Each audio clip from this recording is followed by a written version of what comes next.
we're back for another product reco review, and this time we're gonna do the Mom Cozy White Noise Machine, which is ito. Ayan, box na lang siya kasi nabuksan na namin siya, and actually gift pa to para kay Asher nung baby shower. So, ang laman nito, pagka bumili kayo nito, meron siyang Type-C na USB, meron din siyang manual na hindi naman natin madalas binabasa, pero binasa ko to guys. Yung mismong product ng Mom Cozy. Ayan, very portable. And may dalawa tong variants, yung white light tsaka warm light. Yung nasa akin is yung white light kasi mas gusto ko siya for diaper changes. Ayun. Yung warm light kasi okay din sana. Kaso parang para lang sa akin, mas makikita ko siya kung white yung light pag nag-change kami ng diaper ni baby. Ang gusto ko dito kasi ano siya, very specific use lang siya, very magaan, at sobrang dali niya lang gamitin, hindi siya complicated. Hold nyo lang to, tapos iilaw yan, ibig sabihin naka-on na. So press nyo tong gitna kung gusto nyo gamitin yung ilaw. Ayan, diba? Sobrang liwanag niya, na-adjust to guys. So, hold nyo lang dito para i-adjust. Ayan, may kita nyo. And, hold nyo lang din para ipailawin ulit siya ng matingkad. Yung battery life nito, actually, hindi ko na siya na-monitor. Ina-charge ko kasi to umaga na. Kasi ginagamit namin ito magdamag paggabi. So, whatever is left dun sa battery niya, ayun, charge agad. Para sa akin, ganun. Kasi ginagamit namin siya every night para pagka diaper changing, hindi ko na bubuksan yung buong ilaw. Ito lang, pwede kong dalhin sa kama, sa changing mat.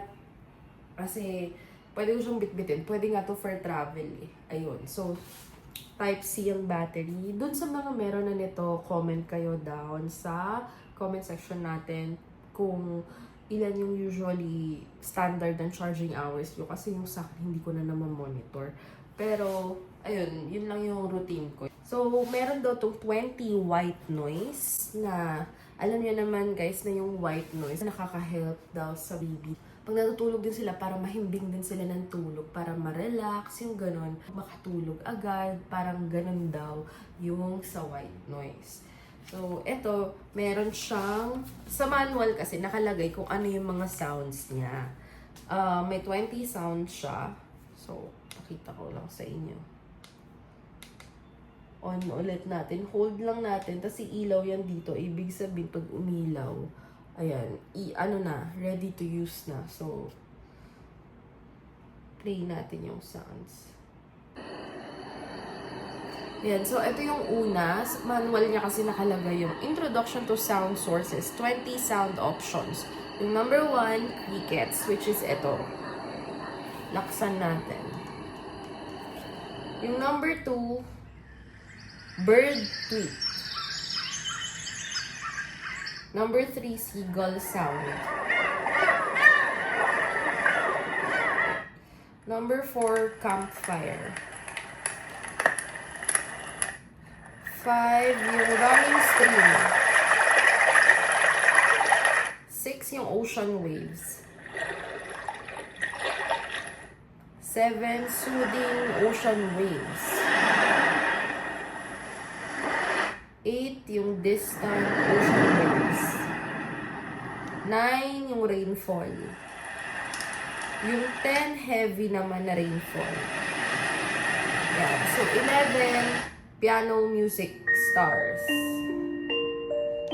12, relaxing piano music.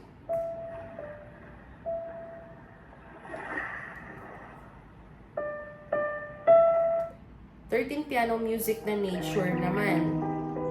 14, fans. 15, white noise. 16, brown noise. 17, pink noise. 18, meditation music. Yan, meditation music naman. 19, hiss. Ahas yata to. Or I don't know. Ano ba to? Isa yung ganun na sounds. 20 baby heartbeat. Ayan. Ayan yung 20 white noise sound. Tapos meron din siyang child lock. Ayan, may button naman siya dito. Yung volume and low volume, yung next, previews, ayan. Tapos yung switch ng light. Tapos, meron din siya dito. Hindi nyo makikita. Pero ito sa taas. Yan yung parang dito nagbe-blink yung ilaw. So, meron dyan 1 hour, 3 hours, 6 hours.